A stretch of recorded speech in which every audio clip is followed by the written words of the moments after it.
Êtes-vous prêt pour un tirage de cartes qui va faire toute la différence sur votre prochaine semaine à venir? Pour ce faire, tu vas prendre le temps de bien t'installer sur la chaise sur laquelle tu es assis actuellement. Sinon, assis-toi. Installe-toi. Ground tes pieds au sol. Et maintenant, je t'invite à fermer tes yeux. Tu vas prendre une bonne inspiration par le nez. Et à l'expiration, je t'invite à descendre dans ton cœur et à rester connecté avec celui-ci. Et continue de prendre des bonnes respirations. Et pendant ce temps-là, moi, je vais brasser les cartes. Et au moment que je vais claquer des doigts, il y a soit le chiffre 1, 2 ou 3 qui va te venir en tête. Et ce sera le bon chiffre de la carte que tu as besoin d'entendre pour la prochaine semaine à venir. Allez, reste connecté à ton cœur, respire bien. Maintenant, 1, 2 ou 3. Tu as juste à avancer jusqu'à la bonne vidéo de ta carte si tu veux pas avoir à écouter toute la vidéo. À tout de suite. Pour ceux qui ont pigé la carte numéro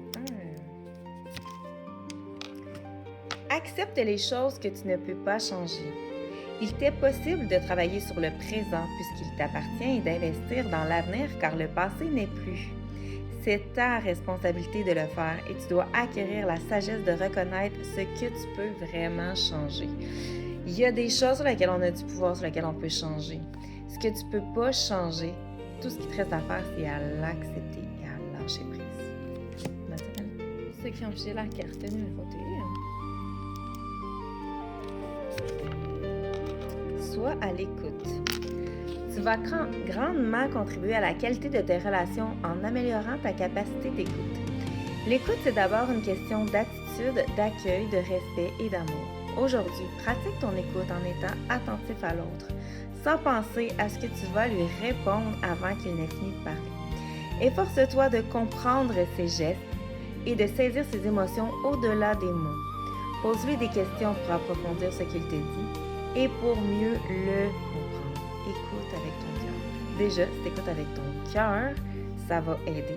J'ai déjà pigé cette carte-là, c'est drôle, mais c'est tellement important et honnêtement, pas tant de gens qui prennent vraiment le temps d'écouter. Vraiment une belle écoute, une belle écoute active. Et je dis toujours, si tu veux être écouté, si tu veux être entendu, il faut d'abord que toi-même, tu écoutes les autres, que tu sois entendu et que tu t'écoutes. Écoute-toi d'abord, écoute l'autre et les autres vont t'écouter en retour. Voilà. Maintenant, ceux qui ont pigé la carte numéro 3, quel est le message qui t'attend pour les 4 prochains jours? Aime sainement. Il ne faut jamais laisser l'être cher devenir le pilier de sa vie, ni devenir le pilier de la sienne. Il faut aimer la vie et non vivre pour se faire aimer.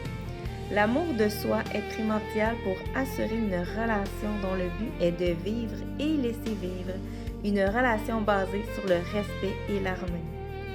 Ta relation amoureuse est un complément à ta vie et ne doit en aucun cas devenir ta seule raison de vivre.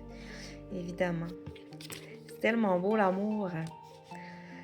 Il faut d'abord apprendre à s'aimer soi-même et à se donner l'amour à soi pour pouvoir mieux en donner aux autres.